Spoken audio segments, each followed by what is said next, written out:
రక్తం అనేది మానవులు మరియు ఇతర సకశేరుకాల యొక్క ప్రసరణ వ్యవస్థలో శరీర ద్రవం.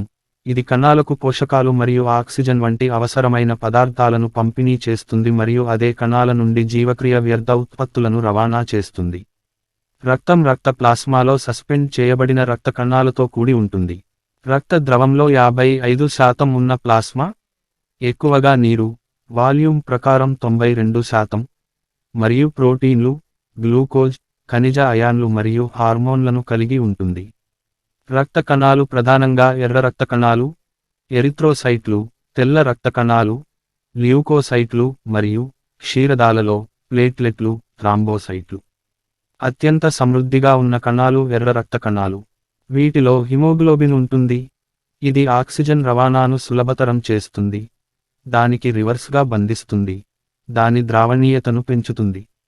దవడ సకశేరుకాలు ఎక్కువగా తెల్ల రక్త కణాలపై ఆధారపడిన అనుకూల రోగనిరోధక వ్యవస్థను కలిగి ఉంటాయి. తెల్ల రక్త కణాలు అంటువ్యాధులు మరియు పరాన్నజీవులను నిరోధించడంలో సహాయపడతాయి. రక్తం గడ్డకట్టడంలో ప్లేట్లెట్స్ ముఖ్యమైనవి. గుండె యొక్క పంపింగ్ చర్య ద్వారా రక్త నాళాల ద్వారా శరీరం చుట్టూ రక్త ప్రసరణ జరుగుతుంది. ఊపిరితిత్తులు ఉన్న జంతువులలో ధమనుల రక్తం పీల్చే గాలి నుండి శరీర కణజాలాలకు ఆక్సిజన్ను తీసుకువెళుతుంది మరియు సిరల రక్తం కణాల ద్వారా ఉత్పత్తి చేయబడిన జీవక్రియ యొక్క వ్యర్థ ఉత్పత్తి అయిన కార్బన్ డయాక్సైడ్ను కణజాలాల నుండి ఊపిరితిత్తుల వరకు ఉచ్ఛ్వాసానికి తీసుకువెళుతుంది. రక్తం హిమోగ్లోబిన్ ఆక్సిజన్తో నిండినప్పుడు ప్రకాశవంతమైన ఎరుపు రంగులో ఉంటుంది మరియు డిఆక్సిజనేటెడ్ అయినప్పుడు ముదురు ఎరుపు రంగులో ఉంటుంది.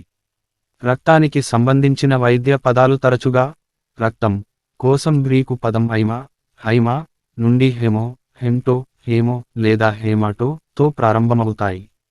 అనాటమీ మరియు హిస్టాలజీ పరంగా రక్తాన్ని బంధన కణజాలం యొక్క ప్రత్యేక రూపంగా పరిగణిస్తారు. ఎముకలలో దాని మూలం మరియు ఫైబ్రినోజెన్ రూపంలో సంభావ్య పరమాణు ఫైబర్ల ఉనికిని పరిగణనలోకి తీసుకుంటారు. రక్తం శరీరంలో అనేక ముఖ్యమైన విధులను నిర్వహిస్తుంది. వాటిలో కణజాలాలకు ఆక్సిజన్ సరఫరా ఎర్ర కణాలలో నిర్వహించబడే హిమోగ్లోబిన్కు కట్టుబడి ఉంటుంది.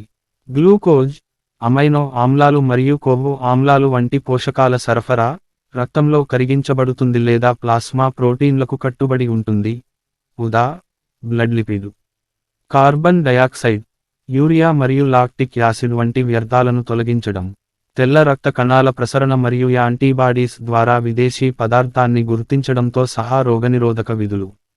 గడ్డకట్టడం, విరిగిన రక్తనాళానికి ప్రతిస్పందన, రక్తాన్ని ఆపడానికి రక్తాన్ని ద్రవం నుండి సెమిసోలిడ్ జెల్గా మార్చడం.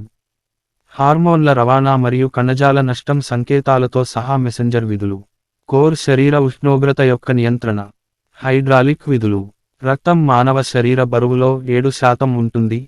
సగటు సాంద్రత 1060 kILO/GRAMPERMETER3. స్వచ్ఛమైన నీటి సాంద్రత 1000 kILO/GRAMPERMETER3కి చాలా దగ్గరగా ఉంటుంది. సగటు పెద్దవారి రక్త పరిమాణం దాదాపు 5 లీటర్లు, 11 USPT లేదా 1.3 గ్యాలన్లు ప్లాస్మా మరియు ఏర్పడిన మూలకాలతో కూడి ఉంటుంది. ఏర్పడిన మూలకాలు 2 రకాల రక్త కణం లేదా కార్పస్కిల్, ఎర్ర రక్త కణాలు, ఎరిథ్రోసైట్లు మరియు తెల్ల రక్త కణాలు, ల్యూకోసైట్లు మరియు గడ్డకట్టడంలో పాల్గొన్న ప్లేట్లెట్స్ అని పిలువబడే కణశకలాలు. వాల్యూమ్ ప్రకారం ఎర్ర రక్త కణాలు మొత్తం రక్తంలో 45%, ప్లాస్మా 54.3% మరియు తెల్ల కణాలు 0.7% ఉంటాయి. 4.7 నుండి 6.1 మిలియన్ పురుషులు, 4.2 నుండి 5.4 మిలియన్లు ఆడ ఎర్ర రక్త కణాలు. ఎర్ర రక్త కణాలు రక్తంలోని హిమోగ్లోబిన్ను కలిగి ఉంటాయి మరియు ఆక్సిజన్ను పంపిణీ చేస్తాయి. పరిపక్వ ఎర్ర రక్త కణాలకు క్షీరదాలలో న్యూక్లియస్ మరియు అవయవాలు లేవు. ఎర్ర రక్త కణాలు ఎండోథెలియల్ నాళాల కణాలు మరియు ఇతర కణాలతో కలిపి వివిధ రక్త రకాలను నిర్వచించే గ్లైకోప్రోటీన్లచే కూడా గుర్తించబడతాయి. ఎర్ర రక్త కణాలచే ఆక్రమించబడిన రక్తం యొక్క నిష్పత్తిని హెమటోక్రిట్గా సూచిస్తారు మరియు సాధారణంగా 45% ఉంటుంది. మానవ శరీరంలోని అన్ని ఎర్ర రక్త కణాల మిశ్రమ ఉపరితల వైశాల్యం శరీరం యొక్క బాహ్య ఉపరితలం కంటే దాదాపు 2000 రెట్లు ఎక్కువగా ఉంటుంది. 4000-11000 ల్యూకోసైట్లు. తెల్ల రక్త కణాలు శరీరం యొక్క రోగనిరోధక వ్యవస్థలో భాగం. అవి పాత లేదా అసహజ కణాలు మరియు సెల్యులార్ శిథిలాలను నాశనం చేస్తాయి మరియు తొలగిస్తాయి. అలాగే అంటు కారకాలు, రోగకారకాలు మరియు విదేశీ పదార్థాలపై దాడి చేస్తాయి. ల్యూకోసైట్ల క్యాన్సర్ను లుకేమియా అంటారు. 2 లక్షలు - 5 లక్షలు థ్రోంబోసైట్లు, ప్లేట్లెట్స్ అని కూడా పిలుస్తారు. అవి రక్తం గడ్డకట్టడం పాల్గొంటాయి. గడ్డకట్టే క్యాస్కేడ్ నుండి ఫైబ్రిన్ ప్లేట్లెట్ ప్లపైమిష్ను సృష్టిస్తుంది. రక్తంలో దాదాపు 55% రక్త ప్లాస్మా. ఇది రక్తం యొక్క ద్రవ మాధ్యమం. ఇది స్వయంగా గడ్డి, పసుపు రంగులో ఉంటుంది. సగటు మానవునిలో రక్త ప్లాస్మా పరిమాణం 2.7 నుండి 3.0 లీటర్లు, 2.8 నుండి 3.2 క్వార్ట్స్ ఉంటుంది. ఇది తప్పనిసరిగా 92% నీరు, 8% రక్త ప్లాస్మా ప్రోటీన్లు మరియు ఇతర పదార్థాల ట్రేస్ మొత్తాలను కలిగి ఉన్న సజల ద్రావణం.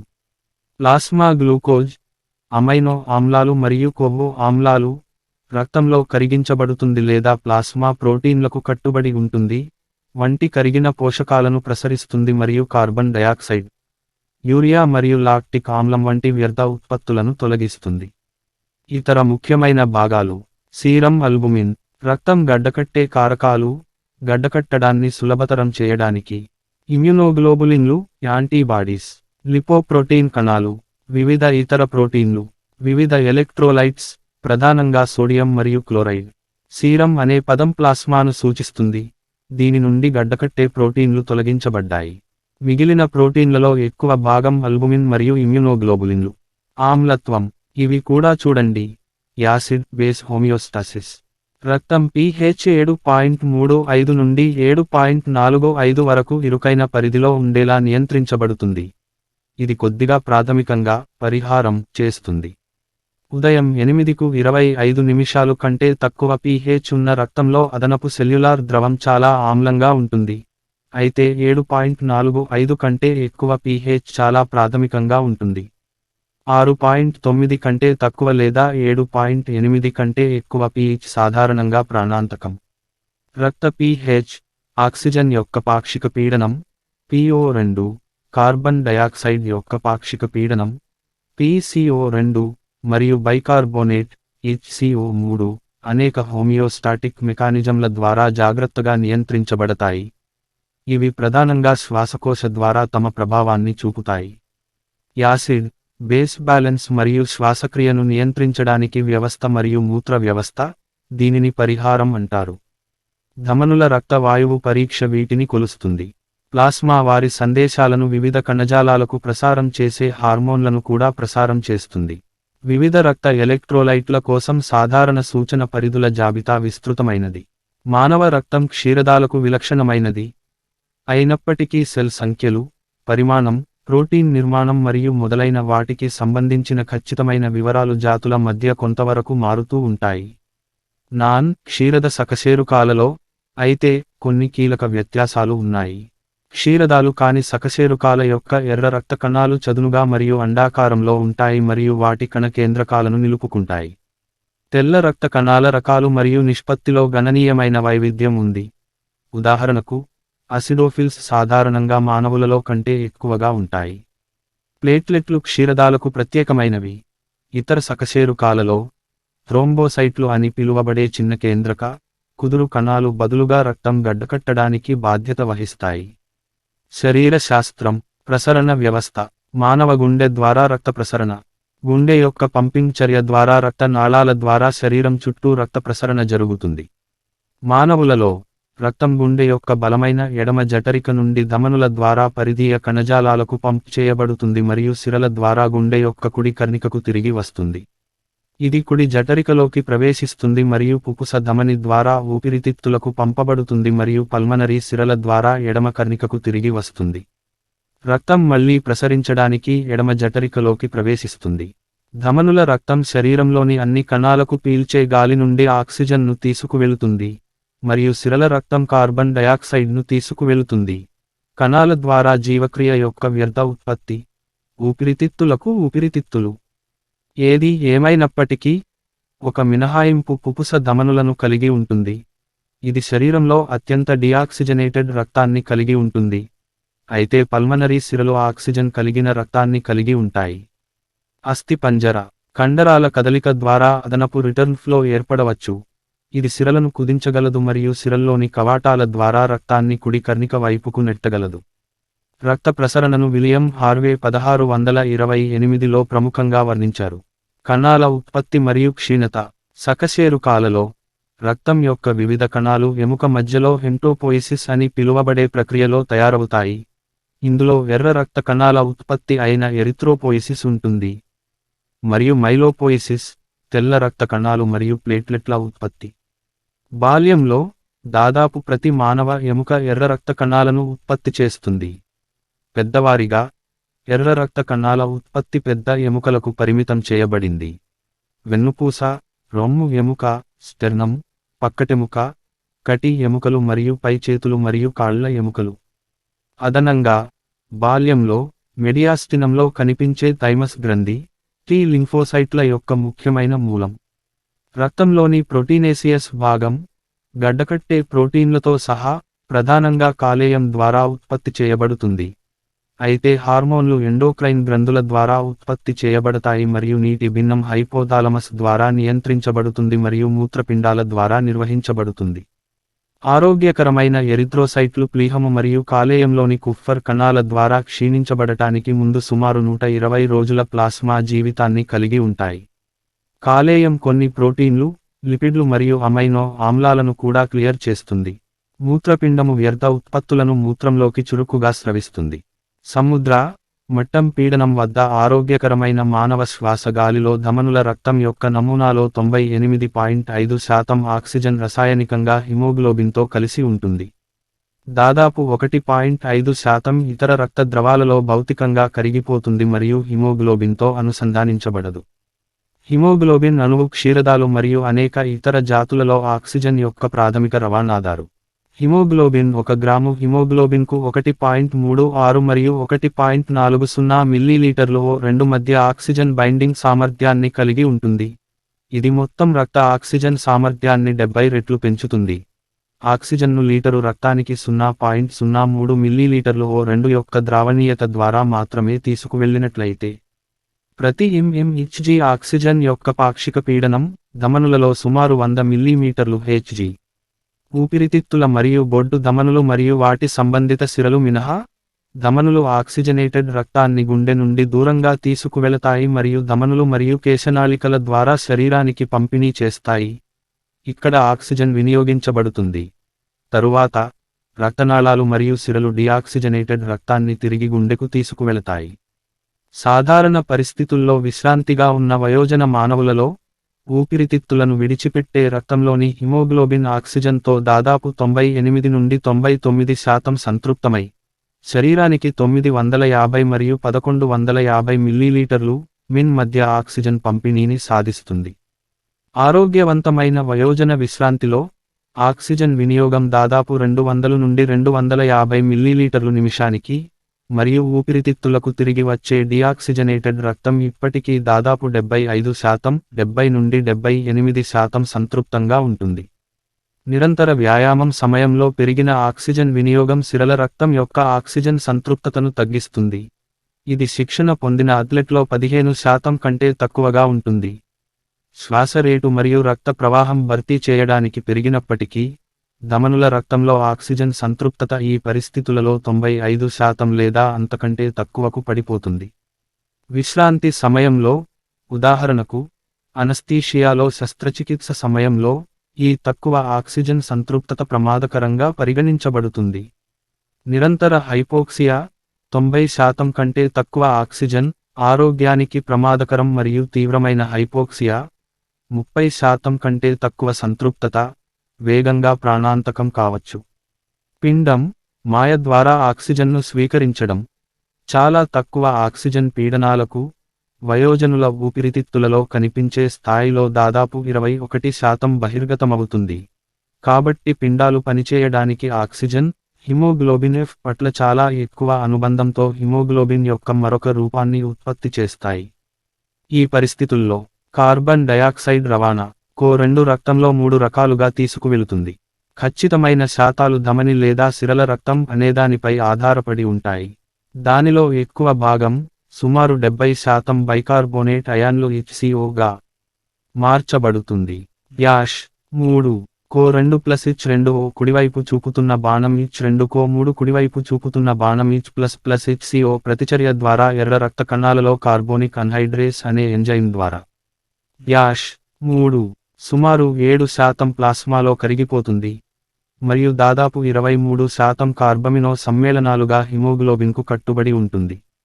ఎర్ర రక్త కణాలలో ప్రధాన ఆక్సిజన్ వాహక అణువు అయిన హిమోగ్లోబిన్ ఆక్సిజన్ మరియు కార్బన్ డయాక్సైడ్ రెండింటినీ తీసుకువెళుతుంది. అయినప్పటికీ హిమోగ్లోబిన్కు కట్టుబడి ఉన్న CO2 ఆక్సిజన్తో అదే సైట్కు కట్టుబడి ఉండదు.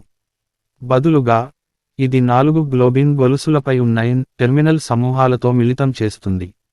అయినప్పటికీ హిమోగ్లోబిన్ అణువుపై అలోస్టెరిక్ ప్రభావాల కారణంగా CO2 యొక్క బంధం ఆక్సిజన్ యొక్క ఇచ్చిన పాక్షిక ఒత్తిడికి కట్టుబడి ఉండే ఆక్సిజన్ మొత్తాన్ని తగ్గిస్తుంది. ఆక్సిజన్ స్థాయిలు పెరగడం వల్ల రక్తంలో కార్బన్ డయాక్సైడ్తో బంధించడం తగ్గడాన్ని హాల్డేన్ ఎఫెక్ట్ అంటారు మరియు కణజాలాల నుండి ఊపిరితిత్తులకు కార్బన్ డయాక్సైడ్ రవాణా చేయడంలో ఇది ముఖ్యమైనది. CO2 యొక్క పాక్షిక పీడనం పెరగడం లేదా తక్కువ pH హిమోగ్లోబిన్ నుండి ఆక్సిజన్ ఆఫ్లోడింగ్కు కారణమవుతుంది. దీనిని బోర్ ప్రభావం అంటారు. హైడ్రోజన్ అయాన్ల రవాణా కొన్ని ఆక్సిహెమోగ్లోబిన్ ఆక్సిజన్ను కోల్పోయి డియోక్సిహెమోగ్లోబిన్గా మారుతుంది. ఆక్సిహెమోగ్లోబిన్ కంటే ఎక్కువ హైడ్రోజన్తో చాలా ఎక్కువ అనుబంధాన్ని కలిగి ఉన్నందున డియోక్సిహెమోగ్లోబిన్ చాలా హైడ్రోజన్ అయాన్లను బంధిస్తుంది. శోషరస వ్యవస్థ క్షీరదాలలో రక్తం శోషరసంతో సమతుల్యతలో ఉంటుంది. ఇది కేశనాళిక అల్ట్రాఫిల్ట్రేషన్ ద్వారా రక్తం నుండి కణజాలాలలో నిరంతరం ఏర్పడుతుంది. శోషరస చిన్న శోషరస నాళాల వ్యవస్థ ద్వారా సేకరించబడుతుంది మరియు థొరాసిక్ వాహికకు మళ్లించబడుతుంది. ఇది ఎడమ సబ్క్లావియన్ సిరలోకి ప్రవహిస్తుంది. ఇక్కడ శోషరస దైహిక రక్త ప్రసరణలో కలుస్తుంది. థర్మోగ్రూలేషన్ రక్త ప్రసరణ శరీరం అంతటా వేడిని రవాణా చేస్తుంది మరియు ఈ ప్రవాహానికి సర్దుబాట్లు థర్మోర్గ్యులేషన్లో ముఖ్యమైన భాగం.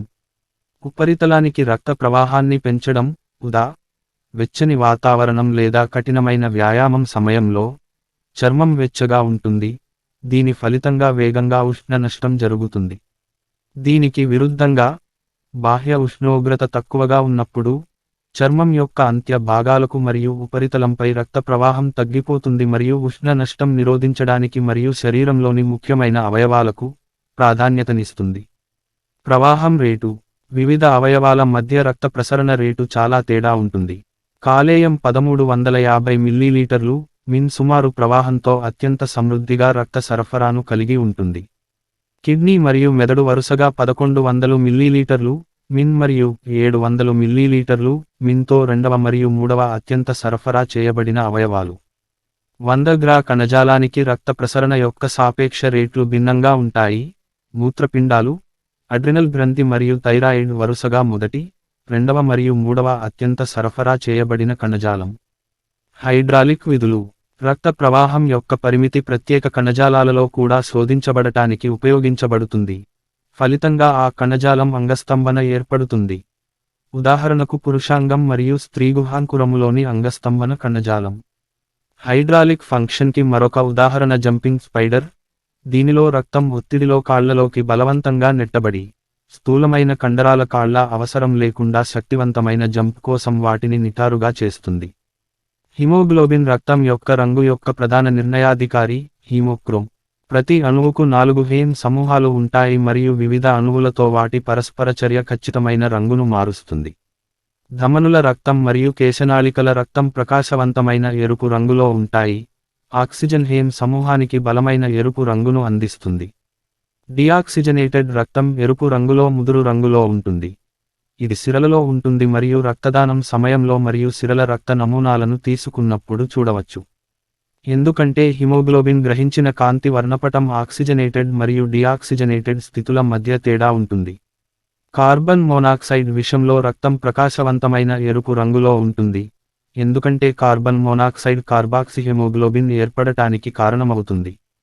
సైనైడ్ విషప్రయోగంలో శరీరం ఆక్సిజన్ను ఉపయోగించదు, కాబట్టి సిరల రక్తం ఆక్సిజన్గా ఉండి ఎరుపును పెంచుతుంది. హిమోగ్లోబిన్లో ఉండే హేమ్ గ్రూపులను ప్రభావితం చేసే కొన్ని పరిస్థితులు ఉన్నాయి. ఇవి చర్మం నీలం రంగులో కనిపించేలా చేయగలవు. సైనోసిస్ అని పిలువబడే ఒక లక్షణం. హీమ్ ఆక్సిడైజ్ చేయబడితే మెథెమోగ్లోబిన్ ఏర్పడుతుంది. ఇది మరింత గోధుమ రంగులో ఉంటుంది మరియు ఆక్సిజన్ను రవాణా చేయలేము. అరుదైన పరిస్థితిలో సల్ఫెమోగ్లోబినిమియా, ధమనుల హిమోగ్లోబిన్ పాక్షికంగా ఆక్సిజన్తో నిండి ఉంటుంది మరియు నీలిరంగు రంగుతో ముదురు ఎరుపు రంగులో కనిపిస్తుంది. చర్మం యొక్క ఉపరితలం దగ్గరగా ఉన్న సిరలు వివిధ కారణాల వల్ల నీలం రంగులో కనిపిస్తాయి. అయినప్పటికీ, రంగు అవగాహన యొక్క ఈ మార్పుకు దోహదపడే కారకాలు చర్మం యొక్క కాంతి, విక్షేపణ లక్షణాలకు మరియు సిరల రక్తం యొక్క వాస్తవ రంగు కంటే విజువల్ కార్టెక్స్ ద్వారా విజువల్ ఇన్పుట్ యొక్క ప్రాసెసింగ్కు సంబంధించినవి. ప్రసినోహెమా జాతికి చెందిన స్కింక్లు బిలివర్డిన్ అనే వ్యర్థ పదార్థం పేరుకుపోవడం వల్ల ఆకుపచ్చ రక్తాన్ని కలిగి ఉంటాయి. సాధారణ వైద్య వాల్యూమ్ యొక్క లోపాలు, గాయం రక్తస్రావం ద్వారా రక్త నష్టం కలిగిస్తుంది. ఒక ఆరోగ్యవంతమైన వయోజన రక్త పరిమాణంలో దాదాపు 20%, 1 లీటరు. మొదటి లక్షణం అశాంతి, ప్రారంభమయ్యే ముందు మరియు షాక్కు ముందు 40% వాల్యూమ్, 2 లీటర్లు కోల్పోవచ్చు. రక్తం గడ్డకట్టడానికి మరియు ఏర్పడటానికి థ్రోంబోసైట్లు ముఖ్యమైనవి. రక్తం గడ్డకట్టడం, ఇది రక్తస్రావం ఆపగలదు. అంతర్గత అవయవాలు లేదా ఎముకలకు గాయం అంతర్గత రక్తస్రావం కలిగిస్తుంది. ఇది కొన్నిసార్లు తీవ్రంగా ఉంటుంది. నిర్జలీకరణం రక్తంలోని నీటి శాతాన్ని తగ్గించడం ద్వారా రక్త పరిమాణాన్ని తగ్గిస్తుంది. ఇది చాలా అరుదుగా షాక్కు దారి తీస్తుంది, చాలా తీవ్రమైన కేసులు కాకుండా, కానీ ఆర్థోస్టాటిక్ హైపోటెన్షన్ మరియు మూర్ఛకు దారి తీయవచ్చు. ప్రసరణ లోపాలు, షాక్ అనేది కణజాలం యొక్క అసమర్థమైన పెర్ఫ్యూజన్ మరియు రక్త నష్టం, ఇన్ఫెక్షన్, పేలవమైన కార్డియాక్ అవుట్పుట్ వంటి వివిధ పరిస్థితుల వల్ల సంభవించవచ్చు. అథెరోస్క్లెరోసిస్ ధమనుల ద్వారా రక్త ప్రవాహాన్ని తగ్గిస్తుంది, ఎందుకంటే అథెరోమా ధమనులను లైన్ చేస్తుంది మరియు వాటిని ఇరుకైనది. ఎథెరోమా వయస్సుతో పాటు పెరుగుతుంది మరియు ధూమపానం, అధిక రక్తపోటు, అధిక ప్రసరణ లిపిడ్లు, హైపర్లిపిడెమియా మరియు డయాబెటిస్ మెల్లిటస్ వంటి అనేక కారణాల వల్ల దాని పురోగతి పెరుగుతుంది. గడ్డకట్టడం థ్రాంబోసిస్ను ఏర్పరుస్తుంది, ఇది నాళాలను అడ్డుకుంటుంది. రక్త కూర్పుతో సమస్యలు, గుండె యొక్క పంపింగ్ చర్య లేదా రక్త నాళాల సంకుచితం సరఫరా చేయబడిన కణజాలాల హైపోక్సియా, ఆక్సిజన్ లేకపోవడం తో సహా అనేక పరిణామాలను కలిగి ఉంటుంది. ఇస్కీమియా అనే పదం రక్తంతో తగినంతగా పెర్ఫ్యూజ్ చేయబడిన కణజాలాన్ని సూచిస్తుంది మరియు ఇన్ఫార్క్షన్ అనేది కణజాల మరణాన్ని సూచిస్తుంది. నెక్రోసిస్, ఇది రక్త సరఫరా నిరోధించబడినప్పుడు లేదా చాలా సరిపోనిది సంభవించవచ్చు. రక్తహీనత, తగినంత ఎర్రకణ ద్రవ్యరాశి, రక్తహీనత, రక్తస్రావం, తలసేమియా వంటి రక్త రుగ్మతలు లేదా పోషకాహార లోపాల ఫలితంగా ఉండవచ్చు మరియు 1 లేదా అంతకంటే ఎక్కువ రక్త మార్పిడి అవసరం కావచ్చు. ఎర్ర రక్త కణాలు ప్రభావవంతంగా పనిచేయని జన్యుపరమైన రుగ్మత వల్ల కూడా రక్తహీనత రావచ్చు. పురుషులలో హిమోగ్లోబిన్ విలువ 13.5 gm/dl కంటే తక్కువ లేదా స్త్రీలలో 12.0 gm/dl కంటే తక్కువ ఉంటే రక్త పరీక్ష ద్వారా రక్తహీనతను నిర్ధారించవచ్చు. రక్త మార్పిడి చేయదగిన రక్తం కోసం డిమాండ్ను పూరించడానికి అనేక దేశాలు రక్తనిధిని కలిగి ఉన్నాయి. రక్త మార్పిడిని స్వీకరించే వ్యక్తి తప్పనిసరిగా దాత యొక్క రక్త వర్గానికి అనుగుణంగా ఉండాలి. సికిల్ సెల్ అనీమియా, కణాల విస్తరణ లోపాలు. లుకేమియా అనేది రక్తం ఏర్పడే కణజాలం మరియు కణాల క్యాన్సర్ల సమూహం. ఎర్ర కణాలు, పాలీసిథెమియా వెరా లేదా ప్లేట్లెట్స్, అవసరమైన థ్రోంబోసైటోసిస్ యొక్క క్యాన్సర్ కానీ అధిక ఉత్పత్తి ముందస్తుగా ఉండవచ్చు. మైలోడిస్ప్లాస్టిక్ సిండ్రోమ్లు 1 లేదా అంతకంటే ఎక్కువ సెల్ లైన్ల అసమర్థ ఉత్పత్తిని కలిగి ఉంటాయి. గడ్డకట్టే రుగ్మతలు. హిమోఫిలియా అనేది జన్యుపరమైన వ్యాధి, ఇది రక్తం గడ్డకట్టే విధానాలలో ఒకదానిలో పనిచేయకపోవడాన్ని కలిగిస్తుంది. ఇది అసంబద్ధమైన గాయాలు ప్రాణాంతకమయ్యేలా చేస్తుంది, కానీ సాధారణంగా హెమార్థ్రోసిస్ లేదా కీళ్ల ప్రదేశాల్లో రక్తస్రావం జరుగుతుంది. ఇది వికలాంగులను కలిగిస్తుంది. అసమర్థమైన లేదా తగినంత ప్లేట్లెట్స్ కోగులోపతి, రక్తస్రావం రుగ్మతలు కి కూడా దారితీయవచ్చు. హైపర్ కోగ్యులబుల్ స్టేట్ థ్రోంబోఫిలియా ప్లేట్లెట్ లేదా క్లాటింగ్ ఫ్యాక్టర్ ఫంక్షన్ నియంత్రణలో లోపాల వల్ల వస్తుంది మరియు థ్రాంబోసిస్కు కారణమవుతుంది. రక్తం యొక్క అంటు వ్యాధులు. రక్తం సంక్రమణ యొక్క ముఖ్యమైన వెక్టర్. HIV, AIDS కి కారణమయ్యే వైరస్ సోకిన వ్యక్తి యొక్క రక్తం, వీర్యం లేదా ఇతర శరీర స్రావాల ద్వారా సంక్రమిస్తుంది. హెపటైటిస్ B మరియు C ప్రధానంగా రక్త సంపర్కం ద్వారా సంక్రమిస్తాయి.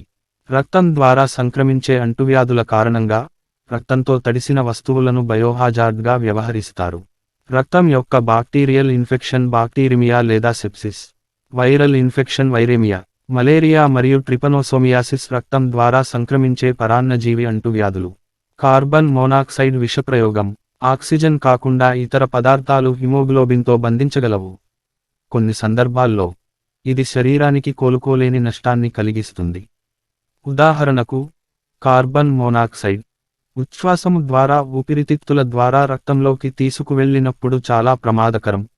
ఎందుకంటే కార్బన్ మోనాక్సైడ్ తిరుగులేని విధంగా హిమోగ్లోబిన్తో కార్బాక్సిహెమోగ్లోబిన్ను ఏర్పరుస్తుంది. తద్వారా తక్కువ హిమోగ్లోబిన్ ఆక్సిజన్ను బంధించడానికి స్వేచ్ఛగా ఉంటుంది మరియు తక్కువ ఆక్సిజన్ అణువులు అంతటా రవాణా చేయబడతాయి. రక్తం, ఇది కృత్రిమంగా ఊపిరాడకుండా చేస్తుంది. పేలవమైన వెంటిలేషన్ ఉన్న ఒక మూసి ఉన్న గదిలో మంటలు మండడం చాలా ప్రమాదకరమైన ప్రమాదాన్ని అందిస్తుంది, ఎందుకంటే ఇది గాలిలో కార్బన్ మోనాక్సైడ్ ఏర్పడటానికి దారితీస్తుంది. పొగాకు తాగేటప్పుడు కొంత కార్బన్ మోనాక్సైడ్ హిమోగ్లోబిన్తో బంధిస్తుంది. రక్తదానం కోసం రక్తం మానవ దాతల నుండి రక్తదానం ద్వారా పొందబడుతుంది మరియు రక్త బ్యాంకులో నిల్వ చేయబడుతుంది. మానవులలో అనేక రకాల రక్త రకాలు ఉన్నాయి. అబో బ్లడ్ గ్రూప్ సిస్టమ్ మరియు రీసస్ బ్లడ్ గ్రూప్ సిస్టమ్ చాలా ముఖ్యమైనవి. సరిపోని రక్త సమూహం యొక్క రక్తాన్ని మార్పిడి చేయడం వలన తీవ్రమైన, తరచుగా ప్రాణాంతకమైన సంక్లిష్టతలకు కారణం కావచ్చు. కాబట్టి అనుకూలమైన రక్త ఉత్పత్తిని ఎక్కించడాన్ని నిర్ధారించడానికి క్రాస్ మ్యాచింగ్ చేయబడుతుంది. ఇంట్రావీనస్గా నిర్వహించబడే ఇతర రక్త ఉత్పత్తులు ప్లేట్లెట్స్, బ్లడ్ ప్లాస్మా, క్రయోప్రెసిపిటేట్ మరియు నిర్దిష్ట గడ్డకట్టే కారకాలు. ఇంట్రావీనస్ పరిపాలన, అనేక రకాల మందులు, యాంటీబయాటిక్స్ నుండి కీమోథెరపీ వరకు ఇంట్రావీనస్ ద్వారా నిర్వహించబడతాయి, ఎందుకంటే అవి జీర్ణవ్యవస్థ ద్వారా సులభంగా లేదా తగినంతగా గ్రహించబడవు. తీవ్రమైన రక్త నష్టం తర్వాత, సాధారణంగా ప్లాస్మా ఎక్స్పాండర్లు అని పిలువబడే ద్రవ తయారీలను ఇంట్రావీనస్గా ఇవ్వవచ్చు. శారీరక సాంద్రతలలో లవణాల NaCl, KCl, CaCl2 మొదలైనవి, లేదా డెక్స్ట్రాన్స్, హ్యూమన్ సీరం అల్బుమిన్ వంటి ఘర్షణ పరిష్కారాలు లేదా తాజా ఘనీభవించిన ప్లాస్మా. ఈ అత్యవసర పరిస్థితుల్లో, రక్తమార్పిడి కంటే ప్లాస్మా ఎక్స్పాండర్ అత్యంత ప్రభావవంతమైన ప్రాణాలను రక్షించే ప్రక్రియ, ఎందుకంటే రక్తమార్పిడి చేసిన ఎర్ర రక్త కణాల జీవక్రియ రక్తమార్పిడి తర్వాత వెంటనే పునఃప్రారంభించబడదు. తెలియజేసినందుకు ఆధునిక సాక్ష్యం ఆధారిత వైద్యంలో, హేమోక్రోమాటోసిస్ మరియు పాలీసైథెమియాతో సహా కొన్ని అరుదైన వ్యాధుల నిర్వహణలో బ్లడ్లెటింగ్ ఉపయోగించబడుతుంది. ఏది ఏమైనప్పటికీ, హిప్పోక్రటిక్ ఔషధం ప్రకారం, రక్తం ఎక్కువగా ఉండటం వల్ల అనేక వ్యాధులు వచ్చినట్లు తప్పుగా భావించినందున, రక్తస్రావం మరియు లీచింగ్ అనేది 19వ శతాబ్దం వరకు ఉపయోగించబడే సాధారణ అన్వాలిడేట్ జోక్యాలు.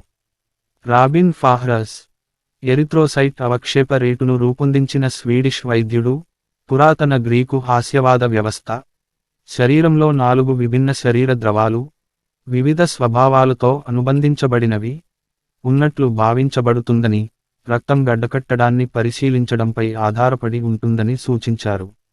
పారదర్శక కంటైనర్, ఒక గాజు పాత్రలో రక్తాన్ని తీసి, 1 గంట పాటు కదలకుండా ఉంచినప్పుడు, 4 వేర్వేరు పొరలు కనిపిస్తాయి. దిగువన ఒక చీకటి గడ్డ ఏర్పడుతుంది, నలుపు పిత్తం. గడ్డకట్టడం పైన ఎర్ర రక్త కణాల పొర, రక్తం, ఉంటుంది. దీనిపైన తెల్ల రక్త కణాల తెల్లటి పొర ఉంటుంది, కఫం. పై పొర స్పష్టమైన పసుపు సీరం, పసుపు పిత్తం. రకాలు. అబో బ్లడ్ గ్రూప్ సిస్టమ్ను 1900 సంవత్సరంలో కార్ల్ ల్యాండ్స్టీనర్ కనుగొన్నారు. జాన్ జన్స్కీ 1907లో రక్తాన్ని 4 రకాలుగా A, B, AB మరియు మొదటి వర్గీకరించారు. ఇది నేటికీ వాడుకలో ఉంది. 1907లో మొదటి రక్తమార్పిడి జరిగింది. ఇది అనుకూలతను అంచనా వేయడానికి అబో వ్యవస్థను ఉపయోగించింది. మొదటి నాన్ డైరెక్ట్ ట్రాన్స్ఫ్యూజన్ మార్చి 27, 1914న జరిగింది. రీసస్ ఫ్యాక్టర్ 1937లో కనుగొనబడింది. జీవితానికి దాని ప్రాముఖ్యత కారణంగా, రక్తం పెద్ద సంఖ్యలో నమ్మకాలతో ముడిపడి ఉంది. పుట్టుక, తల్లిదండ్రుల ద్వారా కుటుంబ సంబంధాల కోసం రక్తాన్ని చిహ్నంగా ఉపయోగించడం అత్యంత ప్రాథమికమైనది. రక్తంతో సంబంధం కలిగి ఉండటం అనేది వివాహం కాకుండా వంశపారంపర్యంగా లేదా వంశానికి సంబంధించినది. ఇది రక్త సంబంధాలకు దగ్గరగా ఉంటుంది మరియు రక్తం నీటి కంటే మందమైనది మరియు చెడు రక్తం, అలాగే బ్లడ్ బ్రదర్ వంటి సూక్తులు. ఇస్లామిక్, యూదు మరియు క్రైస్తవ మతాలలో రక్తానికి ప్రత్యేక ప్రాధాన్యత ఇవ్వబడింది. ఎందుకంటే లేవిటికస్ సాయంత్రం 5:11 ఒక జీవి యొక్క జీవితం రక్తంలో ఉంది అని చెబుతుంది. ఈ పదబంధం రక్తాన్ని త్రాగడాన్ని నిషేధించే లెవిటికల్ చట్టంలో భాగం లేదా రక్తాన్ని పోయడానికి బదులుగా చెక్కుచెదరకుండా ఉన్న మాంసాన్ని తినడం. రక్తానికి సంబంధించిన పౌరాణిక సూచనలు కొన్నిసార్లు రక్తం యొక్క జీవనాధార స్వభావంతో అనుసంధానించబడతాయి. ప్రసవం వంటి సంఘటనలలో గాయం లేదా మరణం యొక్క రక్తంతో విభేదిస్తుంది. స్థానిక ఆస్ట్రేలియన్లు, అనేక స్వదేశీ ఆస్ట్రేలియన్ ఆదిమ ప్రజల సంప్రదాయాలలో ఓచర్, ముఖ్యంగా ఎరుపు మరియు రక్తం, ఐరన్ కంటెంట్ అధికంగా ఉన్నవి మరియు మబాన్గా పరిగణించబడుతున్నాయి. ఇవి ఆచారాల కోసం నృత్యకారుల శరీరాలకు వర్తించబడతాయి. లాలర్ చెప్పినట్లుగా, అనేక ఆదివాసీల ఆచారాలు మరియు వేడుకలలో ఎర్రటి కామ్రం నృత్యకారుల నగ్న శరీరమంతా రుద్దుతారు. రహస్యంగా, పవిత్రమైన మగ ఆచారాలలో, పాల్గొనేవారి చేతుల సిరల నుండి సేకరించిన రక్తాన్ని మార్పిడి చేసి వారి శరీరాలపై రుద్దుతారు. తక్కువ రహస్య వేడుకల్లో రెడ్ ఓచర్ ఇదే విధంగా ఉపయోగించబడుతుంది. పక్షుల ఈకలను ప్రజల శరీరాలపై బిగించడానికి కూడా రక్తం ఉపయోగించబడుతుంది. పక్షి ఈకలు చాలా అయస్కాంతంగా సున్నితంగా ఉండే ప్రోటీన్ను కలిగి ఉంటాయి. డ్రీమ్ టైమ్లోని అదృశ్య శక్తివంత రాజ్యానికి నృత్యకారులను మలచడానికి ఈ పద్ధతిలో రక్తాన్ని ఈ ప్రజలు కలిగి ఉన్నారని లాలర్ వ్యాఖ్యానించాడు. ఇనుము అయస్కాంతం కాబట్టి లాలర్ ఈ అదృశ్య శక్తి రాజ్యాలు మరియు అయస్కాంత క్షేత్రాలను కలుపుతుంది. జర్మనిక్ తెగలలో, వారి త్యాగాల సమయంలో రక్తం ఉపయోగించబడింది. బ్లాడ్స్ _ రక్తం దాని మూలకర్త యొక్క శక్తిని కలిగి ఉన్నట్లు పరిగణించబడింది మరియు కసాయి తర్వాత, రక్తాన్ని గోడలపై, దేవతల విగ్రహాలపై మరియు పాల్గొనేవారిపై చల్లారు. రక్తం చిలకరించే ఈ చర్యను పాత ఆంగ్లంలో బ్లేడ్సియన్ అని పిలుస్తారు మరియు రోమన్ క్యాథలిక్ చర్చి ఆశీర్వాదం మరియు ఆశీర్వాదం కోసం పరిభాషను స్వీకరించింది. రక్తం కోసం హిట్టైట్ పదం, ఇషార్ అనేది ప్రమాణం మరియు బంధం అనే పదాలకు సంబంధించినది. ఇషారా చూడండి. ప్రాచీన గ్రీకులు దేవతల రక్తం, ఇచోర్, మానవులకు విషపూరితమైన పదార్థం అని నమ్ముతారు. జర్మనిక్ చట్టం యొక్క అవశేషంగా, క్రూంటేషన్, హంతకుడు సమక్షంలో బాధితుడి మృతదేహం రక్తస్రావం ప్రారంభించాల్సిన పరీక్ష, 17వ శతాబ్దం ప్రారంభం వరకు ఉపయోగించబడింది. క్రైస్తవం ఆదికాండము 9-4లో, నోవహు మరియు అతని కుమారులు రక్తం తినకుండా దేవుడు నిషేధించాడు. నోహైడ్ లా చూడండి. ఈ ఆదేశాన్ని తూర్పు ఆర్థోడాక్స్ చర్చి కొనసాగించింది. మరణం యొక్క దేవదూత హిబ్రూ ఇంటికి వచ్చినప్పుడు, దేవదూత గొర్రెపిల్ల రక్తాన్ని తలుపుకు అడ్డంగా తుడిచివేయడాన్ని చూస్తే మొదటి బిడ్డ చనిపోదని బైబిల్లో కూడా కనుగొనబడింది. జెరూసలేం కౌన్సిల్లో, అపోస్తలులు కొంతమంది క్రైస్తవులు రక్తాన్ని సేవించకుండా నిషేధించారు. ఇది చట్టాలు మధ్యాహ్నం 3:20 మరియు 29లో నమోదు చేయబడింది. ఈ అధ్యాయం ఒక కారణాన్ని పేర్కొంటుంది, ముఖ్యంగా 19-21 వచనాలలో, ఇది క్రైస్తవులుగా మారిన యూదులను కించపరచకుండా నిరోధించడం. ఎందుకంటే మొజాయిక్ లా కోడ్ ఆచరణను నిషేధించింది. క్రీస్తు రక్తమే పాప పరిహారానికి సాధనం. అలాగే, ఆయన కుమారుడైన యేసుక్రీస్తు రక్తము సమస్త పాపముల నుండి మనలను శుభ్రపరచును. 1 యోహాను 1-7. మనలను ప్రేమించి, మన పాపముల నుండి మనలను తన రక్తముతో కడిగిన ఆయనకు. ప్రకటన 1-5. మరియు వారు అతనిని, సాతాను, గొర్రెపిల్ల రక్తము ద్వారా మరియు వారి సాక్ష్యము యొక్క మాట ద్వారా జయించారు. ప్రకటన మధ్యాహ్నం 12:11. రోమన్ కాథలిక్కులు, ఈస్టర్న్ ఆర్థోడాక్సీ, ఓరియంటల్ ఆర్థోడాక్సీ మరియు అస్సిరియన్ చర్చ్ ఆఫ్ ది ఈస్ట్లతో సహా కొన్ని క్రైస్తవ చర్చిలు, పవిత్రమైనప్పుడు, యూకారిస్టిక్ వైన్ నిజానికి ఆరాధకులు త్రాగడానికి యేసు రక్తంగా మారుతుందని బోధిస్తుంది. కాబట్టి పవిత్రమైన ద్రాక్షారసంలో, యేసు ఆధ్యాత్మికంగా మరియు భౌతికంగా ఉంటాడు. ఈ బోధన చివరి భోజనంలో పాతుకుపోయింది. బైబిల్ యొక్క 4 సువార్తలలో వ్రాయబడింది. దీనిలో యేసు తన శిష్యులకు వారు తినే రొట్టె తన శరీరమని మరియు ద్రాక్షారసం తన రక్తమని చెప్పాడు. ఈ కప్పు నా రక్తంలో కొత్త నిబంధన, ఇది మీ కోసం చిందింపబడుతుంది. లూకా రాత్రి 10:20. ప్రొటెస్టంటిజం యొక్క చాలా రూపాలు, ప్రత్యేకించి మెథడిస్ట్ లేదా ప్రెస్బిటేరియన్ వంశానికి చెందినవి, వైన్ అనేది ఆధ్యాత్మికంగా కానీ భౌతికంగా లేని క్రీస్తు రక్తానికి చిహ్నమేమీ కాదని బోధిస్తుంది. యూకారిస్టిక్ విందు యొక్క రొట్టె మరియు వైన్లో శరీరం మరియు రక్తం కలిసి ఉన్నాయని లూథరన్ వేదాంత శాస్త్రం బోధిస్తుంది. జుడాయిజంలో జంతువుల రక్తాన్ని అతి తక్కువ పరిమాణంలో కూడా వినియోగించకూడదు. లేవియకాండము తెల్లవారుజాము 3:17 మరియు ఇతర చోట్ల, ఇది యూదుల ఆహార నియమాలలో కష్రూత్ ప్రతిబింబిస్తుంది.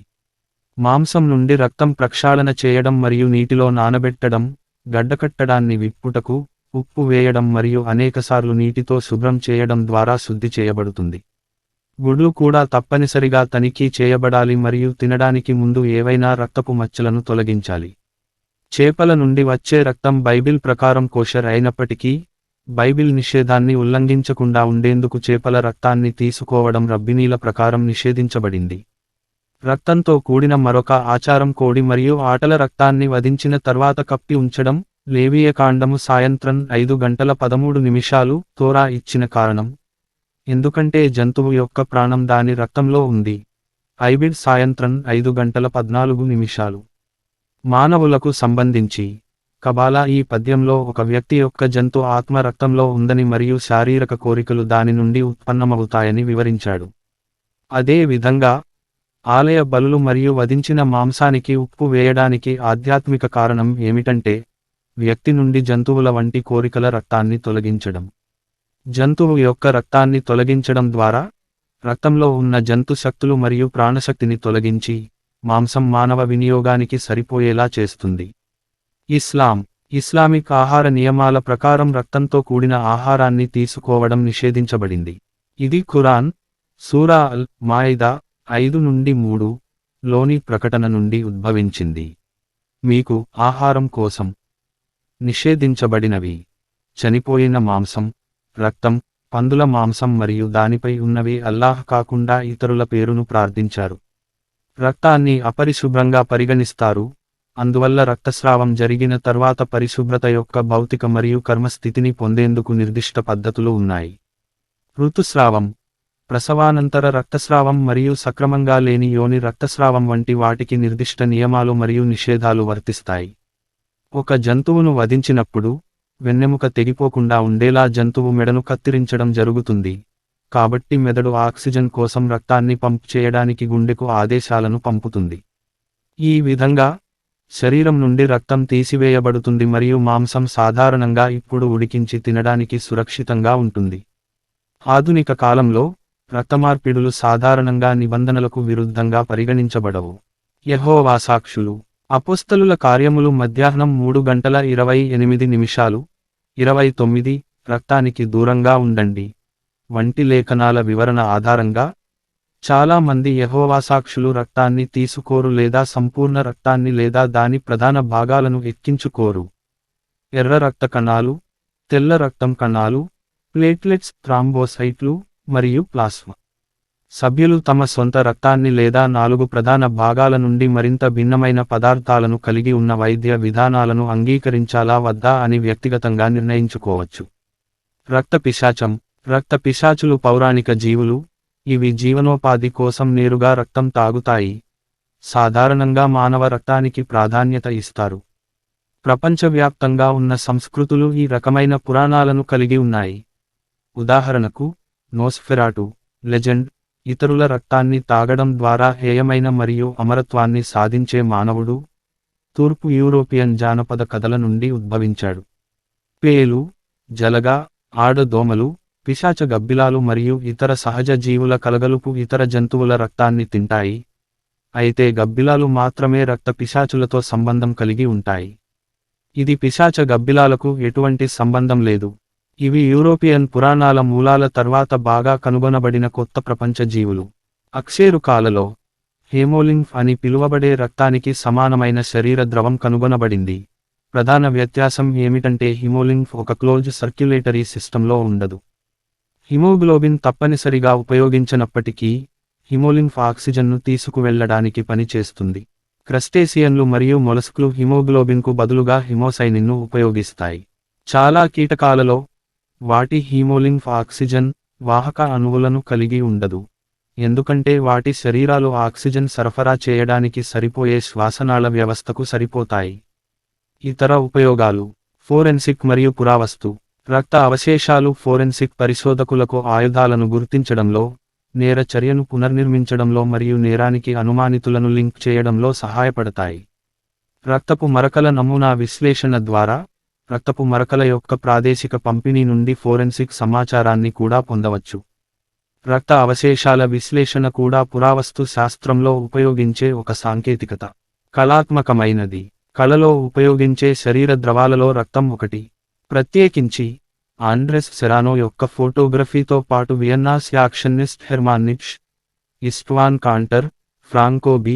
లెన్నీ లీ, రాన్ అతే, యాంగ్ జిచావో, లుకాస్ అబెలా మరియు కిరావ్ రైల్లీల ప్రదర్శనలు రక్తాన్ని ఒక పాత్రగా చేర్చాయి. ప్రముఖ దృశ్యమాన అంశం. మార్క్ క్విన్ గడ్డకట్టిన రక్తాన్ని ఉపయోగించి శిల్పాలను తయారు చేశాడు, తన స్వంత రక్తాన్ని ఉపయోగించి తయారు చేసిన తన తలపై తారాగణంతో సహా. వంశావళి. రక్తం అనే పదాన్ని వంశపారంపర్య వృత్తాలలో బ్లడ్లైన్ అనే పదం వలె ఒకరి పూర్వీకులు, మూలాలు మరియు జాతి నేపథ్యాన్ని సూచించడానికి ఉపయోగిస్తారు. కుటుంబ చరిత్ర కోణంలో రక్తాన్ని ఉపయోగించే ఇతర పదాలు blue blood, royal blood, mix blood మరియు బ్లడ్ రిలేటివ్.